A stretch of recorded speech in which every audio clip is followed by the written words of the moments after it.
Welcome to Discourses by Shri Brahmachaitanya Maharaj Gondavalekar. Today we'll explore the February 19th discourse on Living in Nama is the Highway to God, where we delve into how the persistent practice of Nama-smarana serves as a direct path to attaining divine grace and connection with God. A woman found it difficult to practice Nama because her in-laws disapproved of it. I told her, if one eats butter every day, maybe even surreptitiously, it is bound to show its fattening effect on the body. Similarly, Nama, even if practiced without anyone's knowledge, will certainly have its wholesome effect. So, if you cannot practice Nama openly, you can do so in secret, with due caution, and derive its beneficial effect. If the body is unable to take food by the mouth, it is introduced directly into the stomach through a tube. Similarly, Nama taken with faith and feeling becomes effective very quickly. A man traveling by bullock cart fell on the road. A good Samaritan who reached the spot sometime later found him lying there, took him home, and treated his injuries. Similarly, if we keep practicing Nama, a saint will come along someday and help us on. Only, we must take care to be on the highway, that is, keep practicing Nama. To live engrossed in sense objects and interests is like falling in an unfrequented bylane.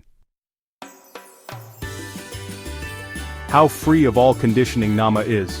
We, who are grossly conditioned by the body consciousness, therefore fail to realize its importance. It is the saints who truly realize it. England is several thousand miles away from here. We hear about it from those who have been there.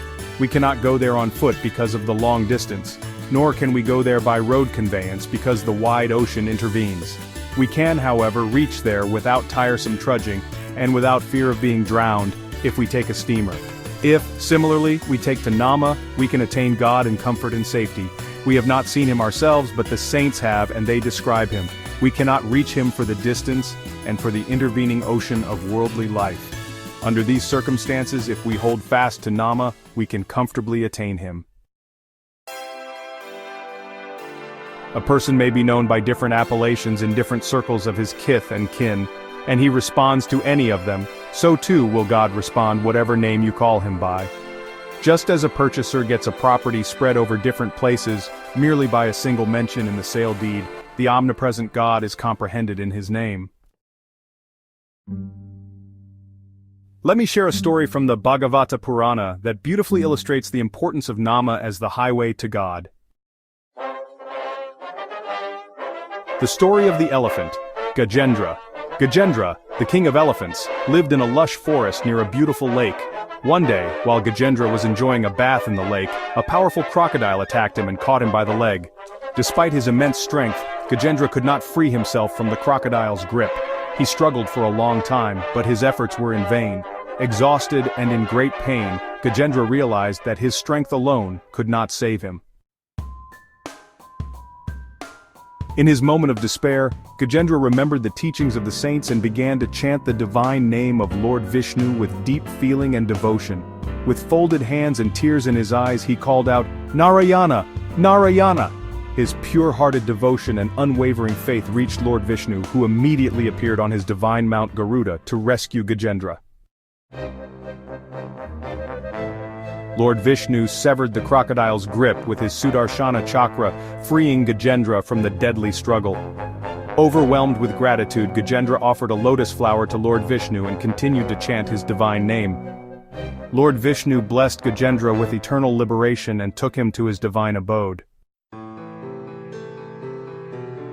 This story teaches us that, no matter how strong we are, true surrender happens when we realize that we cannot overcome difficult times on our own, and that only God can free us from our obstacles. Gajendra's pure-hearted chanting of Nama in his moment of despair invoked the divine presence and protection of Lord Vishnu, leading to his liberation.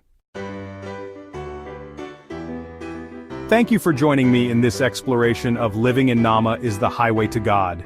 Remember, by persistently chanting Nama and holding fast to this practice, we can transcend worldly attachments and experience true spiritual bliss.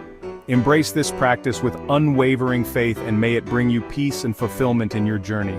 May Nama bring you peace, contentment, and divine connection in your journey.